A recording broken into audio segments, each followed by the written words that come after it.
ہمیشہ معمول یہ تھا نبی کریم صلی اللہ علیہ وسلم کا، جب کوئی بات فرماتے، کوئی تقریر فرماتے، کوئی خطبہ دیتے،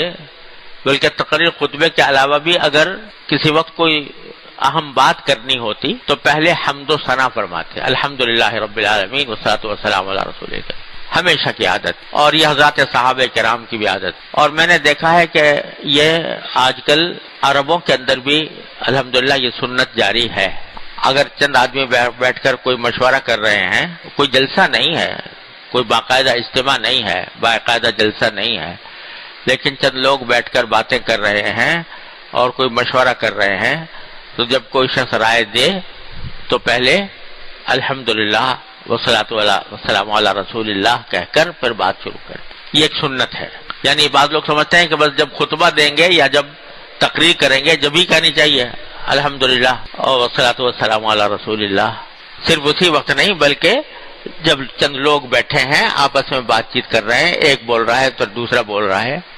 صحابہ کرام کا بھی یہ طریقہ تھا، صحابہ کرام کا بھی یہ طریقہ تھا کہ جب کسی سے کوئی بات کرنی ہوتی، خاص طور سے ذرا کوئی اہم بات ہو، تو پہلے الحمدللہ، حمد و ثنا، اللہ تعالیٰ کی حمد، الحمدللہ رب العالمین والصلاۃ والسلام علی رسول کریم، کم از کم اتنا کہہ دے، نحمدہ ونصلی علی رسول کریم کہہ دے، الحمدللہ وکفی وسلام علی عبادہ الذین اصطفی یہ کہہ دے، الحمدللہ رب العالمین والصلاۃ والسلام علی رسول کریم یہ کہہ دے۔ تو ہمارے ہاں عام طور سے یہ رواج ہو گیا ہے کہ جب تقریر کرے کوئی شخص،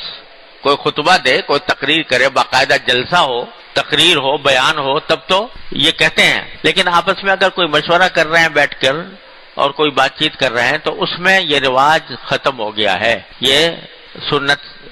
مردہ ہو رہی ہے، اس کو زندہ کرنے کی ضرورت ہے۔ جس مجلس میں اللہ تبارک و تعالیٰ کی حمد و ثنا نہ ہو، اللہ تعالیٰ کا ذکر نہ ہو، تو ایک حدیث میں آتا ہے کہ وہ مجلس قیامت کے دن حسرت بنے گی لوگوں کے لیے، لوگوں کے لیے حسرت بنے گی کہ ہم مجلس میں بیٹھے تھے اور اللہ تعالیٰ کا کوئی ذکر نہیں کیا۔ تو مجلس کے آداب میں سے یہ ہے کہ جب آدمی بات شروع کرے، کوئی بھی بات ہو، تو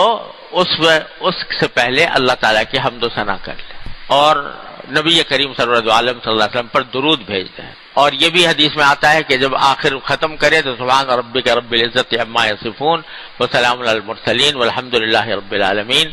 یہ پڑھ کر ختم کرے تو مجلس کا کفارہ ہو جاتا ہے، یعنی مجلس میں اگر کوئی غلطی کی ہے تو اللہ تعالیٰ اس کی برکت سے وہ معاف فرما دیتے ہیں۔ تو یہ طریقہ تھا نبی کریم صلی اللہ علیہ وسلم کا اور صحابہ کرام کا۔ ہم حدیث میں پڑھتے ہیں کہ جب آپس میں گفتگو کرتے تھے صحابہ کرام کوئی، اور خاص طور سے جب کوئی مشورہ کرنا ہو یا کوئی اہم بات کرنی ہو تو ضرور پہلے حمد و ثنا کرتے تھے۔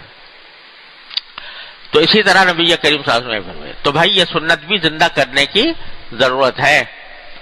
جب آپس میں بیٹھے کوئی مشورہ کرنا ہو، کوئی ایسی بات کرنی ہو جو ذرا تھوڑی سی بھی اہمیت رکھتی ہو، تو اس کا آغاز اللہ تبارک و تعالیٰ کی حمد و ثنا سے کرنا چاہیے اور نبی کریم صلی اللہ علیہ وسلم پر درود بھیجنے سے کرنا چاہیے۔ اللہ تعالیٰ ہم سب کو توفیق عطا فرمائے۔